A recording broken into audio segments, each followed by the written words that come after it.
बिस्मिल्लाहिर्रहमानिर्रहीम। अस्सलामु अलैकुम दोस्तों। लेक्चर की तैयारी के लिए चंद बुनियादी बातें जिन्हें हमें लाजमी जहन में रखना चाहिए। और सबसे पहले तो हमें रिक्रूटमेंट का तरीक़ाकार पता होना चाहिए, इससे हमारी खुद एतमादियत बढ़ती है।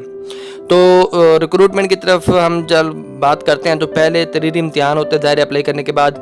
तो तहरीरी इम्तिहान में आपके आधे नंबर मेरिट में डाले जाते हैं। 40 नंबर वाला पास होगा, यानी अगर आप 40 नंबर लेते हैं तो मेरिट में आपके 20 नंबर काउंट होते हैं। इस तरह से अगर आप 70 नंबर लेते हैं तो मेरिट में आपके 35 नंबर शामिल किए जाएंगे। लेकिन अगर आप रिटर्न में 40 नंबर ही नहीं ले पाएंगे तो फिर आप रिक्रूटमेंट के लिए शामिल ही नहीं हो पाएंगे, आपको फेल कर दिया जाएगा। इसके बाद दूसरा मरहला आता है इंटरव्यू का। तो इंटरव्यू के लिए एक सीट के पीछे 5 लोगों को बुलाया जाता है।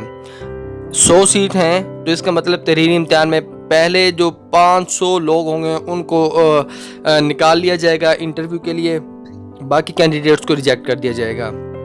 इसके बाद हम देखते हैं जो हमारी तालीमी असनाद है उनमें से कितने नंबर लिए जाएंगे। तो मैट्रिक से एमए तक आपके डिग्रियों के नंबर शामिल किए जाएंगे। अगर आपने एमफिल किया हुआ है, पीएचडी की, तो वो काउंट नहीं की जाएंगी क्योंकि एडवर्टाइजमेंट में उन्होंने बोला हुआ कि मास्टर्स, हाँ वो प्रेफर करें उनकी अपनी मर्जी, लेकिन मेरिट में नंबर काउंट नहीं किए जाएंगे।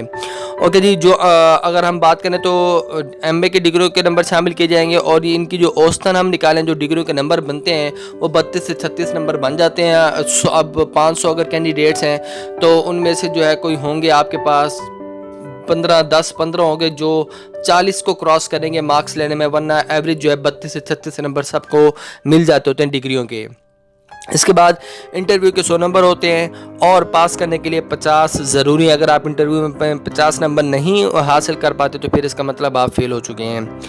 ओके जी, इन सब को मिलाकर फाइनल मेरिट बनते हैं और टॉपर्स को जॉब ऑफ़र का लेटर भेज दिया जाता है। जब वो इकट्ठे हो जाते हैं उनके नंबर देखते हैं तो ज़ाहिर 100 सीटें हैं तो पहले 100 जो कैंडिडेट्स होंगे जिनके बनेंगे मुकम्मल नंबर उनको जॉब ऑफ़र्स के लेटर्स भेज दिए जाएंगे।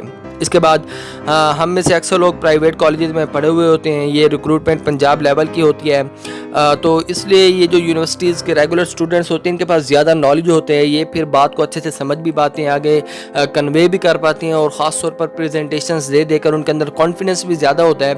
तो इस वजह से एक मसला आ जाता है कि प्राइवेट बच्चे जो है ना वो ज़्यादा सेलेक्ट नहीं हो पाते, चंद एक सिलेक्ट हो पाते हैं, जिसकी वजह से वो कहते हैं कि शायद इसमें कोई करप्शन हुई है।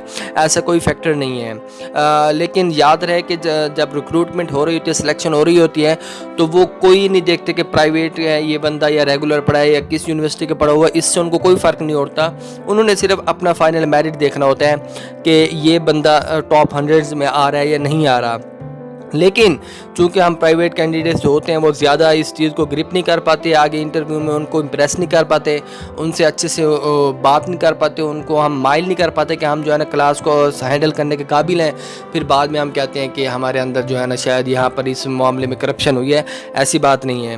तो भाई सिलेक्शन जो है ना वो तो हो जानी है जो ज़्यादा मेहनत करेगा। जितनी ज़्यादा मेहनत करेंगे इंशाल्लाह वो आगे निकल जाएगा।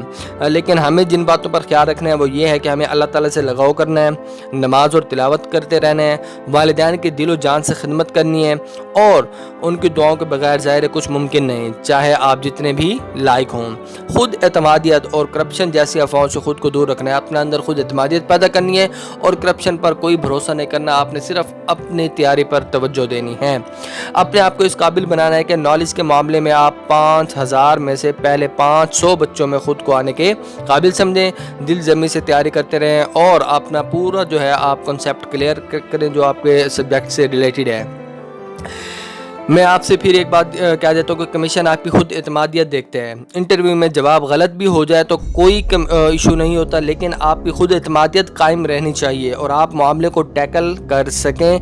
यही चीज़ है जो वहाँ पर इंटरव्यू वाले देखते होते हैं। उम्मीद है मुझे आप लोगों को इस बात से आपका आगाज़ करेंगे और आज से ही अपने सब्जेक्ट की तैयारी शुरू कर दें। जैसे ही पोस्ट आएंगी ऑफिशियली अनाउंस हो जाएंगी तो मैं आपको उनसे आगाह कर दूँगा और उनके जो परसेंटेज है, जैसे कि आप फिज़िक्स की हम बात करें तो इसमें जो है 20% एफएससी से लिया जाएगा पेपर, 40% बीएससी से लिया जाएगा और 20% एमएससी से और 20% होगा जीके जनरल नॉलेज हो जाएगा, इंग्लिश के कुछ ग्रामर्स के क्वेश्चंस हो जाएंगे, एनालिटिकल क्वेश्चंस हो जाएंगे। तो इस तरह से मैं हर सब्जेक्ट के आपको क्राइटेरिया बता दूंगा और मेरी तरफ से आप सब के लिए बेस्ट विशेस, गुड लक। और मज़ीद इस तरह के अपडेट से बाखबर रहने के लिए मेरे चैनल को सब्सक्राइब करके वीडियो को लाइक करना मत भूलिएगा। शुक्रिया, अल्लाह हाफिज़।